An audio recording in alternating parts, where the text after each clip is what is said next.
Magandang araw mga kaibigan. Bigyan natin ngayon ng reaction na opinion itong post ni Teo Moreno na kung saan isinare niya ang News 5 post may ibinulgar, siniwalat ni Senator-elect Tito Soto tungkol sa pagdidelay ng impeachment trial ni BP Sara. Okay, sabi ni Teo Moreno, told ya, read my editorials, people. The House of Representatives intentionally delayed the impeachment processes, then blames the Senate. News 5. Soto sa BP Duterte impeachment trial sa Senado.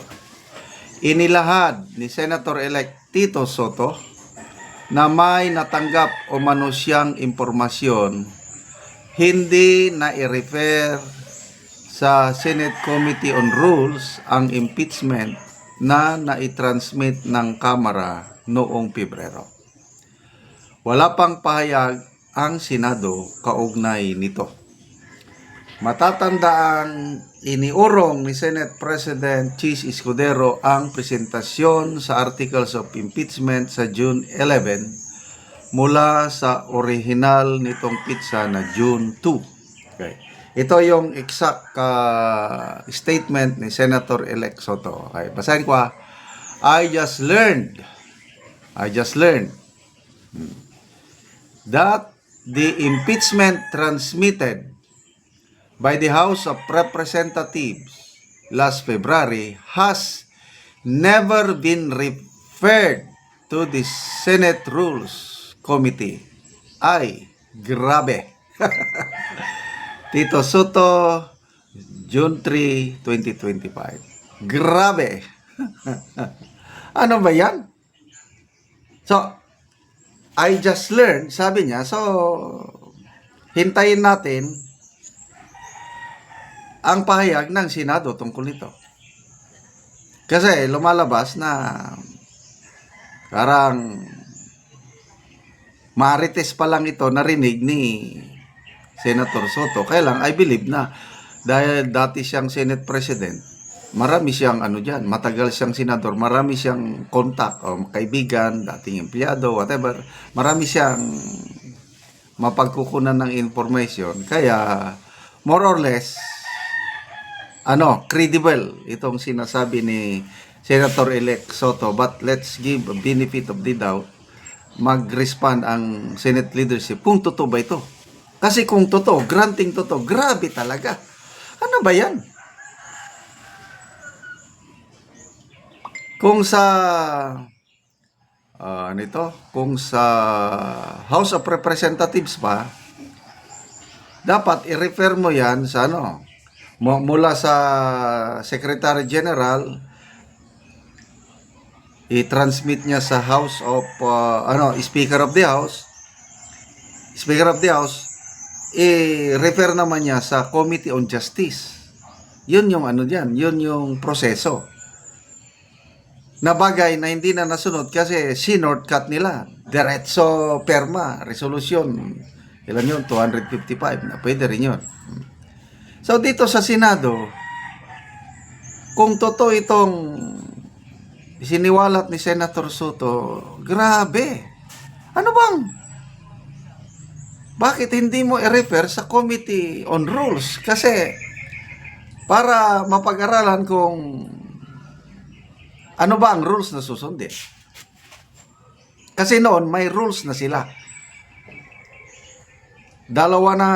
Sa matandaanan ko lang, napanood ko, dalawa ng impeachment ang naganap sa Senado. Dating President Erap Estrada and the late Chief Justice Renato Corona. Yun. So may rules na sila. So, dapat ito impeachment, i-refer mo sa Committee on Rules para ang committee na ito mag-aral na kung ano ba, may papalitan ba, as is ba, para sa plenary matalakay na ano bang rules natin. So ano bang lumalabas dito? The same rules, wala nang papalitan, o may nananadya na talagang dead on arrival ang So lalong ito. kung totoo itong inilahad ni Senator-elect Soto, lalong walang mangyayari sa impeachment. Lalong magagalit Senator Hontiveros, ex-Senator De Lima, si Speaker Martin Romualdez. Nagtaka ako, may napanood akong Facebook reel. Malumanay na siya. Hindi katulad ng dati na palaban. Huwag niyong upuan. Simulan nyo na, parang gano'n. Yung mga young guns niyang mga kongrista, grabing pressure sa Senado. Nasimulan kagad, kaya lang matatag, matibay din si Escudero. Huwag nyo kaming apurahin. Hapon, na napanood ko is malumanay na si Speaker Romualdez na irespeto natin.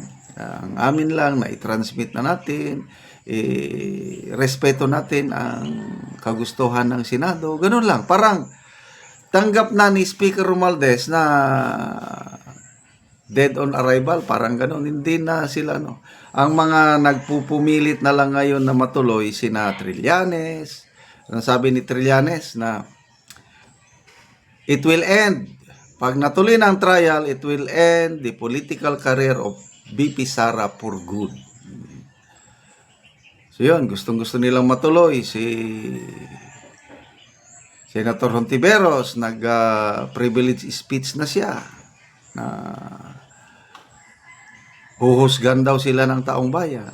Kaya lang, wala, doon sila, ang clue, yung manifestation ni Majority Floor Leader Tolentino na pag hindi natapos ang trial by June 30, the impeachment is functionally dismissed.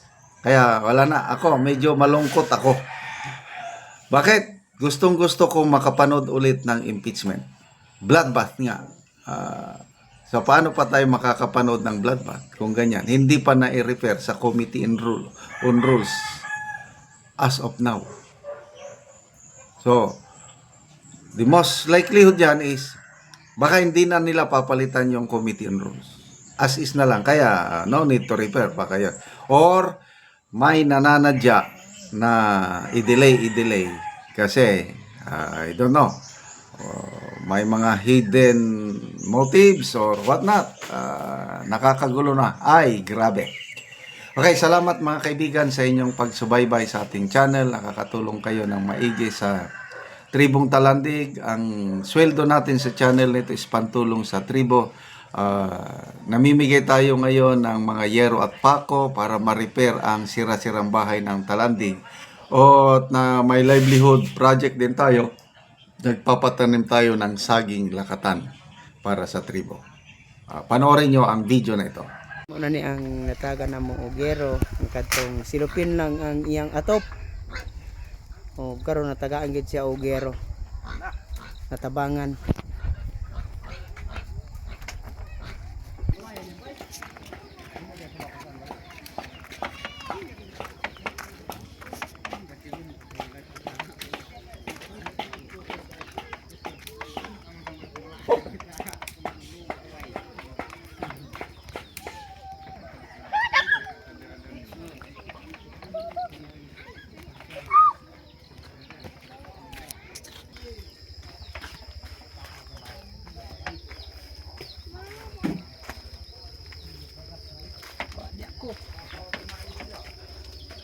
So muna ni ang yang atop nga silupin lang.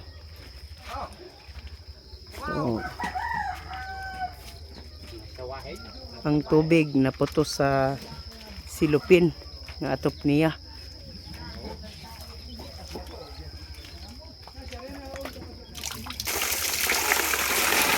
So ang yang kuan gyud grabe nga gid nga tubig. Lawom na gid kaayo.